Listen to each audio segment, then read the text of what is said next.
C'est l'heure du journal sur MD Pro Télévision. Mesdames, Messieurs, bonsoir et merci de nous rejoindre. Ouvrons cette nouvelle édition du journal avec cet élément en diplomatie, consolidation de la coopération économique entre la République démocratique du Congo et le Kenya a été au menu des échanges jeudi au Palais de la Nation à Kinshasa lors de l'audience que le chef de l'État a accordée au premier secrétaire du bureau du Kenya. Images et commentaires.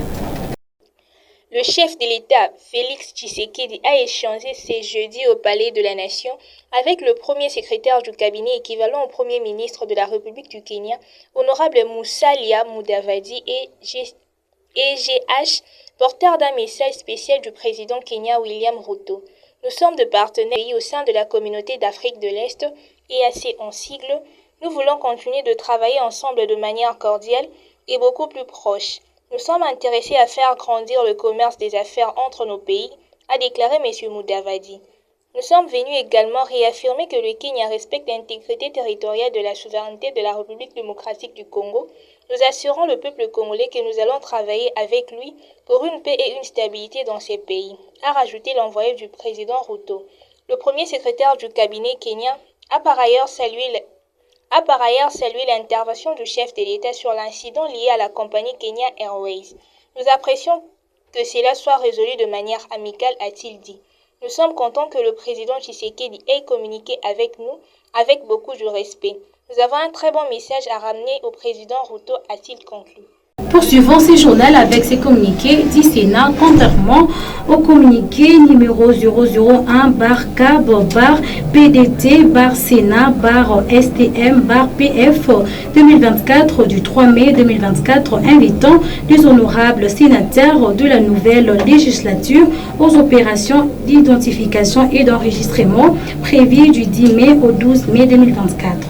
Le bureau du Sénat, indépendamment de sa bonne volonté, informe les honorables sénateurs du report à une date ultérieure des dites opérations suite aux contraintes d'ordre budgétaire. Le nouveau chronogramme leur sera communiqué dès que le moyen sera disponible. Fait à Kinshasa le 8 mai 2024, signé Sangouma Moussaïni, président du Sénat.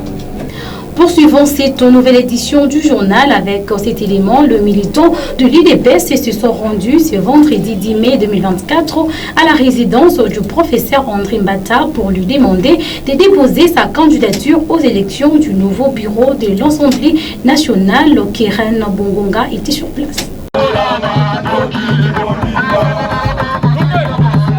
Les militants de l'IDP sont manifestés ce vendredi. L'absence du professeur André Mbatayala au nouveau bureau de l'Assemblée nationale, ils se sont rendus à sa résidence ce matin, lui demandant d'aller lui accompagner pour déposer sa candidature.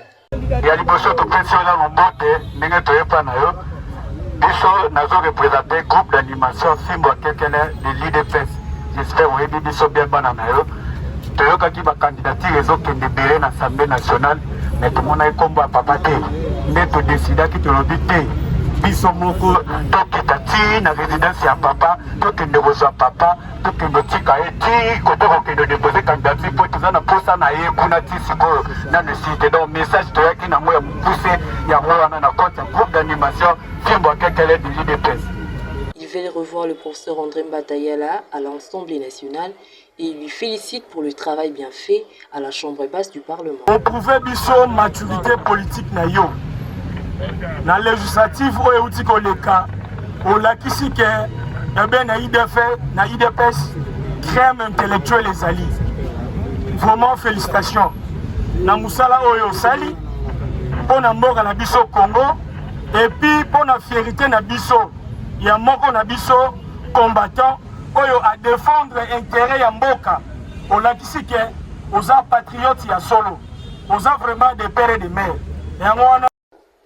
Par contre, le professeur André Mbata demande aux militants de s'apaiser. Étant secrétaire permanent à l'Union sacrée, il ne peut pas s'autoproclamer. La décision revient au chef de l'État, qui est l'autorité morale de l'Union sacrée. UDPS viva! Viva! UDPS viva! Viva! UDPS viva! Viva! Viva! Viva!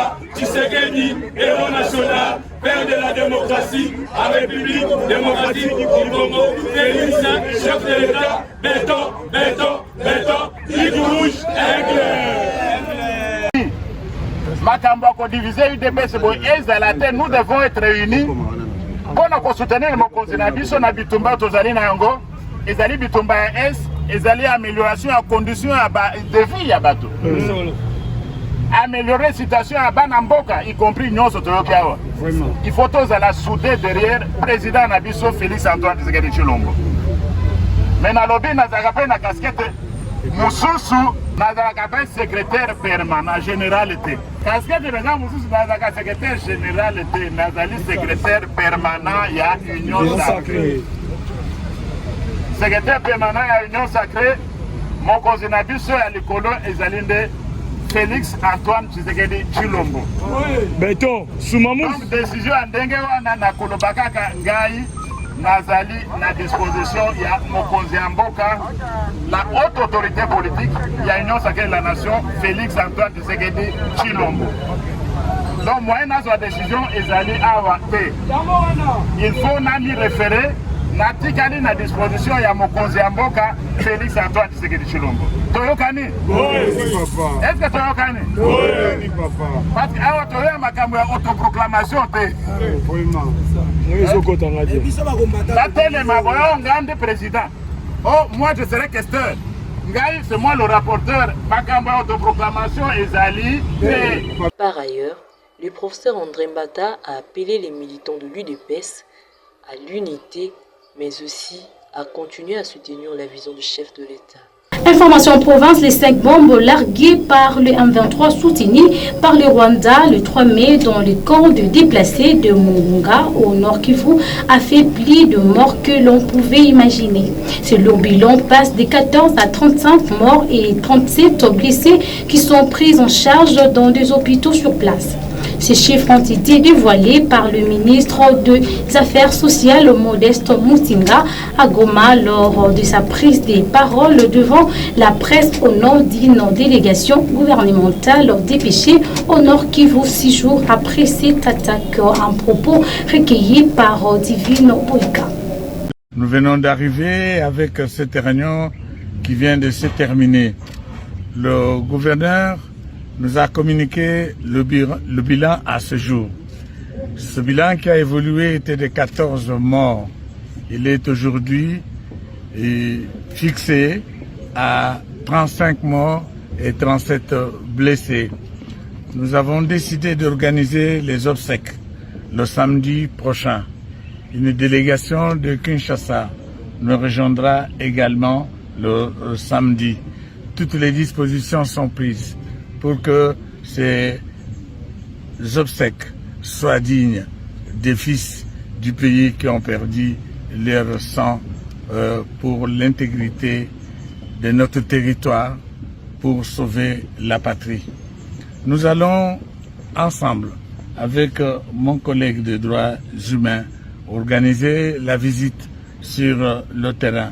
Nous passerons visiter les blessés. Restons dans ces mêmes registres pour le ministre des Droits humains Fabrice Poela, des cimetières dénommés Génocoste, génocide congolais pour le gain économique érigé pour honorer la mémoire de tous les Congolais tués du fait notamment de la barbarie de l'armée rwandaise. Si les vœux et la recommandation du chef de l'État, son Excellence Félix Antoine Tshisekedi Tshilombo, qui est en deuil à cause de cette barbarie, de cette violation des droits internationaux humanitaires perpétrés par les Rwandais, honorer la mémoire de nos compatriotes qui sont tombés. Et honorer cette mémoire, c'est aussi réserver des funérailles dignes à ces défunts, mais aussi des sépulcres dignes. Et c'est ainsi qu'on n'a pas voulu enterrer ce corps avec les autres corps dans d'autres cimetières que nous avons ici à Goma. Et nous remercions les autorités militaires, en commençant par le VPM Défense, les gouverneurs militaires, qui a pris la décision de désaffecter une bonne partie du site qui était réservé aux anciens combattants pour ériger les sites de mémoire, ce cimetière qu'on appellera génocostes, c'est-à-dire les génocides pour des fins économiques. Et nous tous, nous viendrons ici pour nous recueillir, pour nous souvenir, pour conjurer les sorts. Voilà au fait la philosophie de l'érection de ces cimetières qui nous appellera à nous souvenir de la violation par le Rwanda de la Convention de Genève de 1949 qui est au fait le droit à la guerre, le droit à la protection des civils et des propriétés civiles en période de guerre. Voilà en fait la philosophie de l'érection de ces sites. Monsieur le ministre, on annonce les obsèques déjà pour ce samedi. Quid de l'aménagement du site parce que c'est encore une grande forêt? Oui, il est important que vous le sachiez, sous le contrôle des autres autorités qui sont avec nous. Nous pensons que procéder à l'enterrement demain serait assez difficile et presque impossible parce que nous devons donner le temps à nos amis de Macao qui vont creuser et construire. Nous avons donc la journée d'aujourd'hui et de demain pour ce faire. Donc nous pensons que toujours en province, séjour en matière de contentieux électoraux, la Cour d'appel du Lualaba, faisant office de la Cour administrative d'appel, a rendu ses arrêts dans l'un proclamant élu Fifi Masuka Seini et son colistier Moufuji, respectivement au poste de gouverneur et vice-gouverneur. C'est jeudi 9 mai 2024. C'est un reportage de nos confrères en province.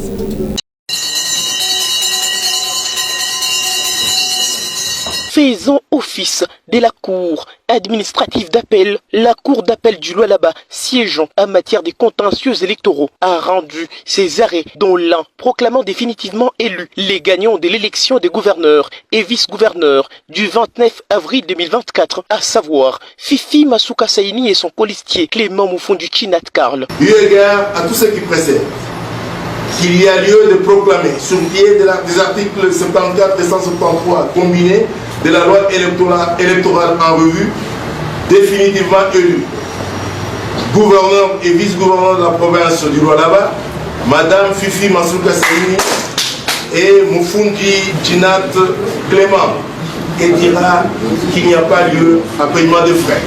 Rendu sur les bancs, l'arrêt des 7 premières instances judiciaires en Provence est intervenu à la suite du second arrêt portant rejet et l'irrécevabilité de la requête en contestation des résultats de ces élections introduites par les candidats malheureux au poste des gouverneurs Jean-Marie Chizainga Sanama. L'arrêt prononcé par cette juridiction, faute de n'avoir pas prouvé par des éléments probants la qualité du requérant et l'authenticité des pièces jointes.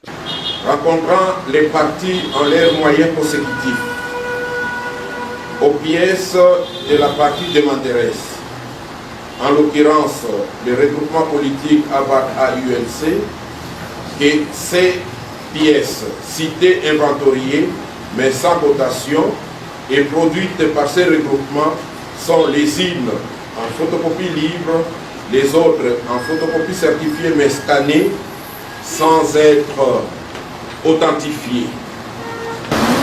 La Cour faisant office de la Cour administrative d'appel,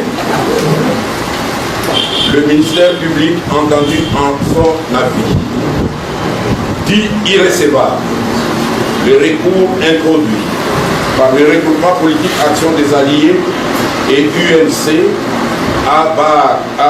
A-UNCRC. Enjoint les greffiers de signifier le présent arrêt au parti et à la CENI. Ainsi dit, et s'appuyant sur plusieurs dispositions de loi, notamment la loi électorale en vigueur et d'autres lois organiques sur la question, la démarche de M. Chizainga Sanama visant à obtenir sa proclamation définitive en qualité de gouverneur et l'annulation des élections à son profit, lui et son candidat vice-gouverneur, malgré ces 3 voix obtenues sur les 24 députés qui composent l'Assemblée provinciale provinciale du Lualaba, à la suite de cette compétition électorale, la Cour n'a pas trouvé les fondements et la récevabilité de cette action sans fond. Rappelons que contrairement à ces récurrents, la gouverneure, définitivement proclamée gagnante, avait été élue avec 21 voix sur 24 députés contre 3 voix seulement obtenues par M. Chizaïnga Sana. International à présent au Brésil, dans l'état du Rio Grande do Sul, riche aux régions agricoles frappées tout au long de la semaine dernière par de pluies torrentielles. Les bilans provisoires fait état d'au moins 100 morts et environ 60 000 habitations ont été endommagées. Suivez. Une ville entière toujours sous les eaux. Et des habitants encore sous le choc de la violence des inondations qui ont ravagé l'état du Rio Grande do Sul à l'extrême sud du pays. Soit on fuyait, soit on mourait. Je suis partie de la maison avec seulement des vêtements pour mon fils dans mon sac à dos. Le bilan encore provisoire est meurtrier, plus d'une centaine de morts, au moins 130 disparus. Selon la défense civile brésilienne, 1 700 000 personnes ont été affectées par les pluies torrentielles qui se sont abattues la semaine dernière et plus de 327 000 ont été évacuées. Parmi elles, Fatima Fagundes, 65 ans. Elle a trouvé refuge dans le gymnase de l'université de Canoas avec 6 000 autres sinistrés. Impossible de trouver le repos, elle est encore traumatisée. Je suis incapable de dormir. Je prends des médicaments pour m'assoupir, faire des siestes. C'était comme dans un film, des gens qui demandent de... Prenons cette brève en sport avant de boucler complètement cette édition du journal. L'attaquant congolais Cédric Bakambu souffre d'une lésion proximale du tendon du muscle fémoral droit. Il sera indisponible pendant environ 5 mois. Une mauvaise nouvelle qui tombe à 1 mois du choc au Sénégal-RDC dans le cadre de qualification de la Coupe du Monde 2026. C'est par ici que nous bouclons complètement cette édition du journal qui a été supervisée par Divine Boïka et derrière la caméra Salomon Koye. Quant à moi, je vous dis au revoir et à très bientôt.